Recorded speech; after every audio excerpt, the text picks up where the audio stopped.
Hello everyone, আসসালামু আলাইকুম সবাইকে। আশা করছি সকলে ভালো আছেন। আমিও আল্লাহর রহমতে ভালো আছি। আপনাদের জন্য আরেকটি নতুন রেসিপি নিয়ে চলে আসলাম আমি রুমিস কিচেন থেকে। আজকে এখানে আমি প্রেশার কুকারে ১ কাপ পানি দিয়ে কিভাবে গরুর মাংস ভুনা করতে হয় সেই রেসিপি নিয়ে চলে আসলাম। এখন এখানে আমি ১ কেজি পরিমাণ গরুর মাংস নিয়েছি এবং মাংসগুলোকে ভালোভাবে ধুয়ে পরিষ্কার করে নিয়েছি। এখন এখানে আমি মাংসের মসলাটা দিয়ে দিব ২ চামচ পরিমাণে এবং কুচো পেঁয়াজ দিয়ে দিলাম এবং এলাচ, দারচিনি, লবঙ্গ এগুলো দিয়ে দিচ্ছি। তেজপাতা দিয়ে দিয়েছি ২ টো। এখন এখানে আমি ধনে গুঁড়ো দিয়ে দিলাম ১ চামচ এবং জিরে গুঁড়ো ১ চা চামচ।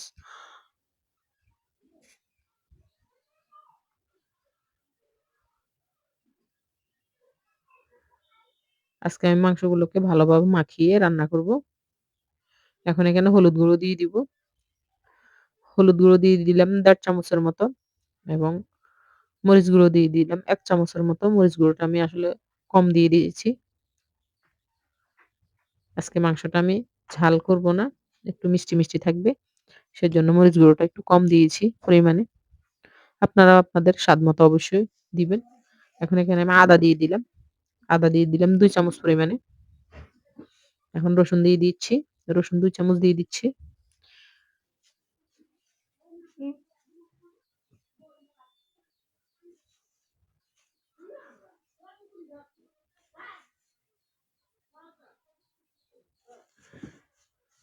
স্বাদমতো লবণ দিয়ে দিবেন অবশ্যই। আমি এখানে ১ চামচ পরিমাণ লবণ দিয়ে দিচ্ছি।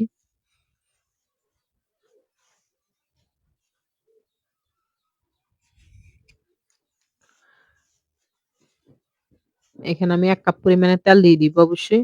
আপনারা চাইলে তেলটা একটু বেশি কম দিতে পারেন। আমি ১ কাপ পরিমাণে দিয়ে যেহেতু এখানে ১ কেজি পরিমাণ মাংস এবং মাংসটা আমি একবারে শুকনো, শুকনো করব। এখন ১ কাপ পরিমাণে তেল দিয়ে ভালোভাবে আমি সবগুলো মসলার সাথে মাখিয়ে নিচ্ছি। হাতের সাহায্যে অবশ্যই মাখাবেন। তাহলে ভালোভাবে মাখানো হবে।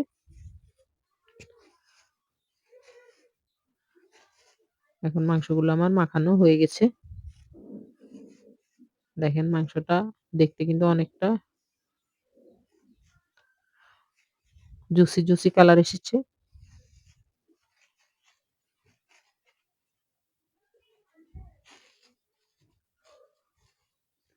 এই পর্যায়ে আমি প্রেসার কুকারে মাংসগুলো দিয়ে দিচ্ছি। দেখেন এখন মাংসগুলো আমি প্রেসার কুকারে দিয়ে দিলাম। এখন এখানে আমি ১ কাপ পরিমাণে পানি দিয়ে দিব। যেই পাতিলে আমি মাংসগুলো মাখিয়েছিলাম ওই পাতিলে আমি ১ কাপ পরিমাণে পানি নিয়ে নিব। ওই পানিটুকু আমি দিয়ে দিব। এই ১ কাপ পরিমাণ পানি দিয়ে আমি পুরো রান্নাটা কমপ্লিট করব এবং ১০ মিনিটে কিন্তু আপনার রান্নাটা কমপ্লিট হয়ে যাবে।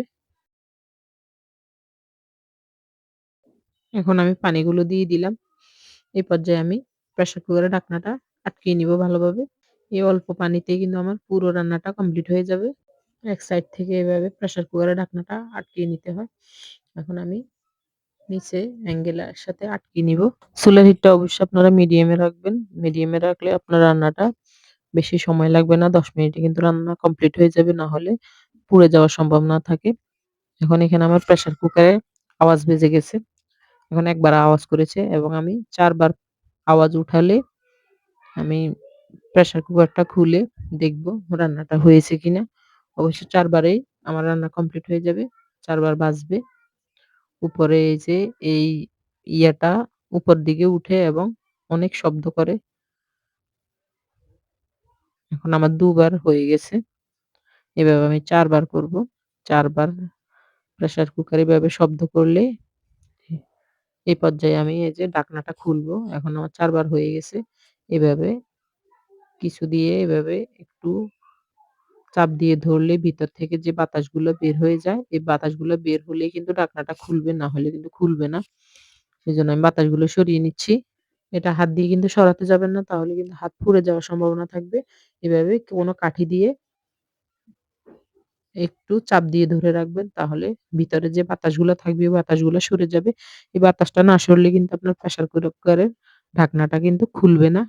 এভাবে আপনি ২ মিনিটের মতো ধরে রাখবেন। তাহলে কিন্তু বাতাসগুলা বের হয়ে যাবে। বাতাসগুলা বের হয়ে গেলে ঢাকনাটা একবারে ইজিলি খুলে আসবে।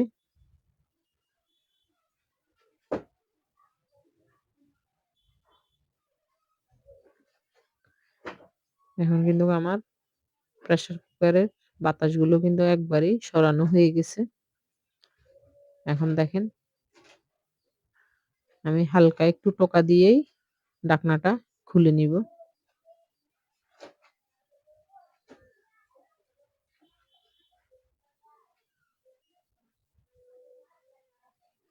এই যে এখন আমি হালকা একটু টোকা দিলাম। এখন ঢাকনাটা নিচের দিকে নেমে গেছে এবং এই পর্যায়ে আমি ঢাকনাটা এভাবে খুলে নিব।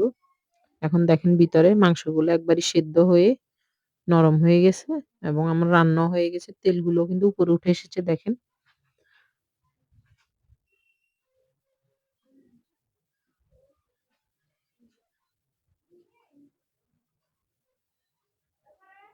এখন আমি একটু নেড়ে-চেড়ে মাংসগুলোকে মিশিয়ে নিচ্ছি।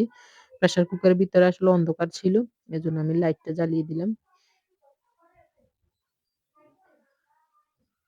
এখন দেখেন মাংসগুলোর কালার কত জুসি এসেছে এবং আমার মসলাগুলো হয়ে গেছে। হাড় থেকে মাংসগুলো কিন্তু ছুটে, ছুটে এসেছে।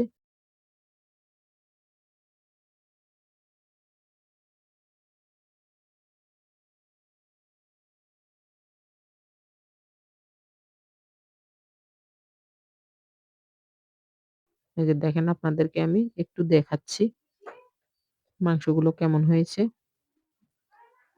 এভাবে রান্না করলে আসলে পারফেক্ট হয় মাংসটা রান্না। প্রেসার কুকারে রান্না করলে আসলে মাংসের টেস্টটাও নষ্ট হয় না। টেস্টটাও ভালো লাগে আমার থেকে। আসলে সবার থেকে তো এরকম রান্না হয়তো পছন্দ নাও হতে পারে। যার কাছে যেমন ভালো লাগে। আমার কাছে প্রেসার কুকারের রান্নাটা আসলে অনেকটাই ভালো লাগে। এই যে এখন আমি মাংসগুলো প্রেসার কুকার থেকে অন্য আরেকটা পাতিলে নিয়ে নিয়েছি। নিয়ে এখন আবার চুলায় দিয়েছি একটু গরম হওয়ার জন্য। ভিডিওটি ভালো লাগলে অবশ্যই লাইক, কমেন্ট, শেয়ার করবেন। আমার চ্যানেলটিকে সাবস্ক্রাইব করে দিবেন। পাশে থাকা বেল আইকনটি অন করে দিবেন।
কারণ প্রেসার কুকারে তুমি তো গোস্ত কিনা হাইলারি গিয়ে ডালি লইম বুঝছেননি।